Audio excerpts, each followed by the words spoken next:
Masih bersama saya, Mr. Z bicara. Tentu saja bicara tentang kebenaran berdasarkan fakta, data, dan realita. Teman-teman, apa yang terjadi sebenarnya? Sehingga permasalahan gugatan cerai Mbak Im Wong kepada Paula Verhoeven ini semakin ramai saja. Ya, setelah dihadirkan 83 bukti, kemudian Paula berbalas dengan 42 bukti. Sidang makin panas, terus berlanjut. Pada akhirnya satu titik yang membuat pihak Mbak Im Wong terkaget-kaget. Karena ada dari ahli digital forensik yang menyebutkan bahwa Mbak Im Wong melakukan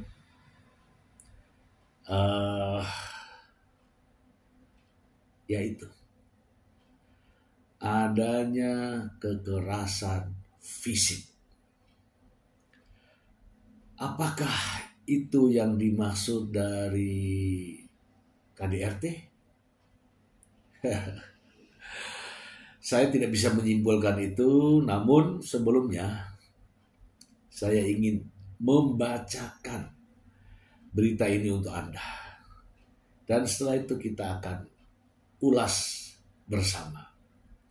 Langsung saja dari sumbernya, dari Radar Bali Co.id.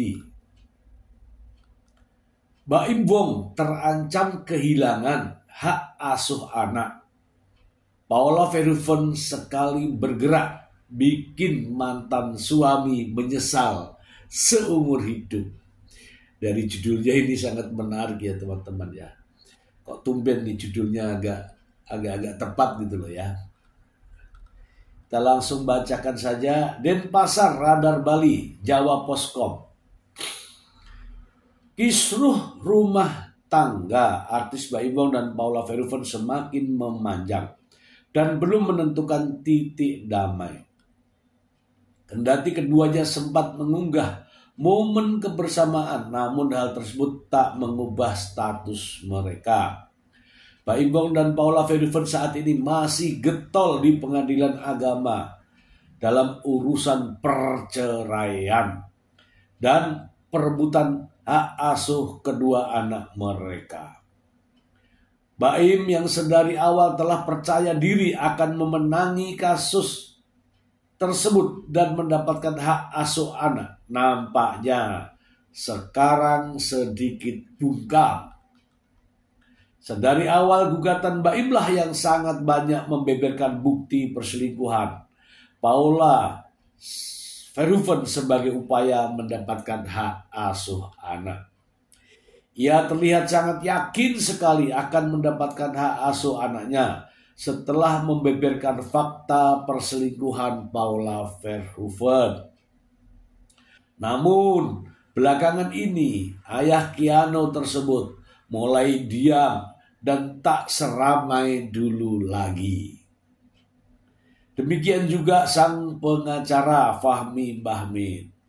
Diam 1000 bahasa. Nampaknya dalam proses perebutan hak asuh anak Paula melakukan hal yang di luar dugaan. Di luar dugaan dan tidak diperhitungkan oleh Mbak Im Wong yang akhirnya memberatkan untuk mendapatkan kedua buah hatinya. Paula diam-diam melaporkan dan menyerahkan bukti KDRT yang dilakukan Mbak Im Wong terhadap dirinya. Ini saya ralat ya teman-teman ya. Paula tidak melaporkan. Bukti adanya kekerasan fisik tersebut berupa sebuah video yang sebenarnya telah ramai ditonton publik saat keduanya masih harmonis. Namun keberadaan bukti tersebut bisa mengancam Baim mendapatkan hak asuh anak lantaran video tersebut jelas terlihat ia melakukan dorongan terhadap Paula Verhoeven hingga terpental. Tak hanya itu, Paula nampak tertekan dan meringis kesakitan sehingga dinilai cukup untuk menjadi bukti adanya kekerasan fisik. Paula juga mendatangkan saksi ahli telematika dalam perkara tersebut. Oleh karena ahli pun membenarkan hal tersebut, murni adanya kekerasan fisik. Adapun jika Baim terbukti melakukan kekerasan fisik terhadap Paula Verhoeven, maka besar kemungkinan hak asuh anak akan jatuh ke tangan mantan istrinya. Sangat disayangkan jika hal tersebut menjadi pengingat Baim Wong telah sangat getol membuka aib sang mantan hanya untuk mendapatkan hak asuh anak. Adapun kelanjutan hasil sidang masih bergulir di Pengadilan Agama Jakarta Selatan dan belum mendapatkan kata putusan.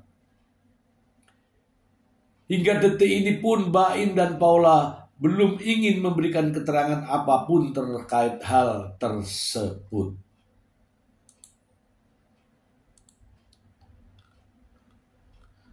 Saya bacakan semua ya. Oke, sudah habis ya teman-teman ya. Oke, kita akan bahas untuk teman-teman semuanya. Jadi ya teman-teman, sejak awal Paula Verhoeven tidak pernah melaporkan adanya KDRT, tidak pernah. Tidak pernah juga mengadukan kepada siapapun terkait dengan adanya sentuhan fisik. Tidak pernah juga Paula Verhoeven konsultasi kepada siapapun terkait dengan adanya gerakan-gerakan yang ada di CCTV, tidak pernah.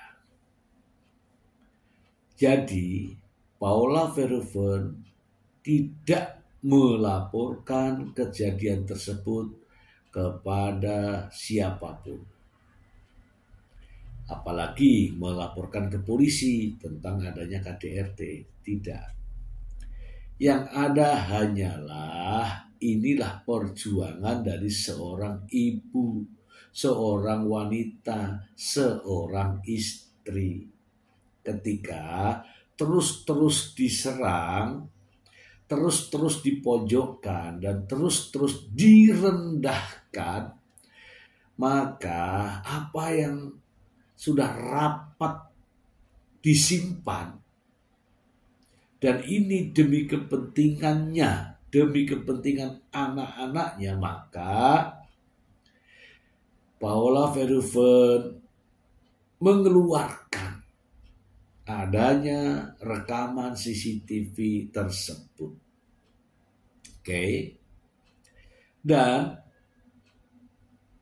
Paula Verhoeven secara pribadi tidak mampu untuk menjelaskan terkait dengan isi video rekaman CCTV tersebut. Tidak mampu. Nah, makanya Paula Verhoeven menghadirkan orang yang memiliki kompetensi, orang yang memiliki kemampuan, orang yang diharapkan diterima oleh hakim di pengadilan sebagai pakar. Orang yang bisa menjelaskan kepada hakim sebagai ahli. Dan inilah faktanya. Paula Verhoeven tidak mengucapkan kalimat apapun terkait dengan apa isi dari video rekaman CCTV. Tidak. Ahlilah yang menjelaskan apa yang ada di dalam rekaman video CCTV tersebut. Dan saya sampai saat ini juga belum tahu entah kapan kejadian peristiwanya itu, dan ahli juga nggak menyampaikan. Namun nampaknya apa yang dibeberkan oleh ahli digital forensik ini membuat hakim menjadi penasaran. Sehingga hakim menginginkan penjelasannya secara utuh dan terurai dalam sebuah kalimat. Yang dimaksud di sini adalah menjadikan rekaman CCTV tersebut menjadi analisa tertulis. Paham ya teman-teman ya? Maksudnya dituangkan dalam bentuk tulisan. Misalnya nama ahli ini, ya kan? Pada hari ini tanggal sekian telah melakukan penelitian secara forensik terhadap barang bukti tersebut. Adapun hasilnya sebagai berikut. Pada menit sekian terdapat ini dengan gerakan ini. 2. Pada menit sekian terdapat adegan ini dengan adegan ini dengan durasi sekian. Kemudian diambil dari CCTV tertanggal sekian bulan sekian pada menit kesekian. Terdapat begini dan seterusnya. Kemudian ditandatangani oleh ahli. Nah, dari bukti digital dijadikan sebagai keterangan ahli dalam bentuk tertulis. Itu yang diinginkan oleh hakim. Nah, masalahnya di sini adalah ketika ahli digital forensik menyampaikan potongan-potongannya. Ya, seperti ramai ya disampaikan di media bahwa ahli forensik ini menyampaikan bahwa ada pergerakan-pergerakan, ada gerakan fisik, ada dorongan, ada terpental dan sebagainya. Sehingga teman-teman dari media menyimpulkan. Dan kesimpulannya itu sah-sah saja. Nah, masalahnya bias kemana-mana seolah-olah Paula Verhoeven ini melaporkan Baim Wong terkait dengan kasus KDRT. Tidak. Itulah yang tadi saya ceritakan bahwa Paula Verhoeven memiliki sebuah rekaman CCTV. Karena Paula Verhoeven tidak bisa memaknai dari rekaman tersebut. Sehingga mengundang ahli. Itu juga saran daripada hakim. Hakim tidak bisa mendengarkan dari Paula Verhoeven. Jangan-jangan ada nilai editing. Jangan-jangan ada nilai adegan film. Nah, dilihat dari sini maka hakim menyarankan kepada Paula Verhoeven untuk mendatangkan ahli digital forensik. Kemudian berkomunikasilah pada ahli dan ahli bersedia. Inilah rangkaian yang sebenarnya. Nah, teman-teman, terkait dengan adanya bukti yang dibeberkan ini, apakah Baim Wong menerima atau menolak? Saya hanya membaca di berita bahwa Baim Wong akan menolak hal itu. Tetapi ini bukan saatnya waktu diberikan kepada Baim Wong, bukan. Waktu saat ini adalah diberikan kepada Paula Verhoeven. Baim Wong cukup mendengarkan. Tidak bisa mengatakan protes, tidak bisa mengatakan menolak atau menerima. Ini kesempatan adalah kesempatan dari hakim yang mulia untuk Paula Verhoeven. Karena sebelumnya beberapa kali sidang sudah diberikan waktu yang begitu lama kepada Baim Wong untuk menjelaskan adanya tuduhan perselingkuhan. Sudah begitu lama waktu yang diberikan untuk menjelaskan terkait dengan perkara pokoknya. Perkara pokoknya yaitu adanya tuduhan perselingkuhan yang mengakibatkan gugatan perceraian. Baim Wong dan pengacaranya sudah banyak diberikan kesempatan. Ya, sidang berminggu-minggu itu hanya menunggu penjelasan dari Baim Wong. Apakah benar atau tidak terjadi perselingkuhan? Itu persoalannya.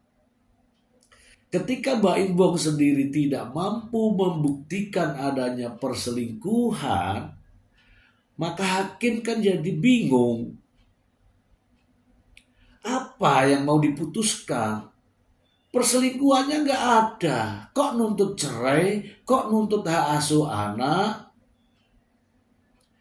Nah, kebimbangan daripada hakim ini sekarang ini sudah menemukan titik temu. Titik temu bukan persoalan perselingkuhannya, bukan persoalan hak asuh anak, bukan persoalan cerai, namun hakim telah menemukan titik temu yang memberikan pandangan, gambaran terhadap hakim bahwa di antara mereka, di antara keduanya, di antara suami istri ini memang ada terjadi persoalan yang dibuktikan dengan adanya video rekaman CCTV. Kalau video kamera syuting-syuting anak, syuting-syuting selfie-selfie itu hal biasa. Tapi kalau CCTV itu tidak direncanakan. Namun terekam dengan baik. Nah, bukti inilah yang akan membawa hakim dalam persoalan ini untuk mengambil kesimpulan. Kesimpulannya adalah terhadap keduanya terjadi persoalan. Terhadap keduanya terjadi pertikaian. Terhadap keduanya terjadi perselisihan. Sehingga hakim akan mengambil keputusan. Dan keputusannya adalah terhadap yang bersangkutan dikabulkan gugatan cerai. Untuk hak asuh anak diberikan kepada ibunya. Begitu baru ada. Nah, gitu teman-teman. Jadi Baim Wong harus merelakan ini. Dan Paula Verhoeven jujur saja sampai detik ini masih menghormati suaminya, masih menghargai suaminya, masih ya ada rasa hormat terhadap ayah dari kedua putranya. Dan ini luar biasa untuk Paula Verhoeven. Ibarat kata ada pukulan jab, hook, satu kali Paula langsung uppercut gitu ya. Jadi dengan sekian banyak cerita, dengan sekian banyak liku-liku, intrik dan drama, Paula hanya mengeluarkan satu kalimat. Dan itulah yang akan menjadi dasar hakim dalam mengambil keputusan. Demikian teman-teman, analisa hari ini. Semoga bermanfaat. Terima kasih.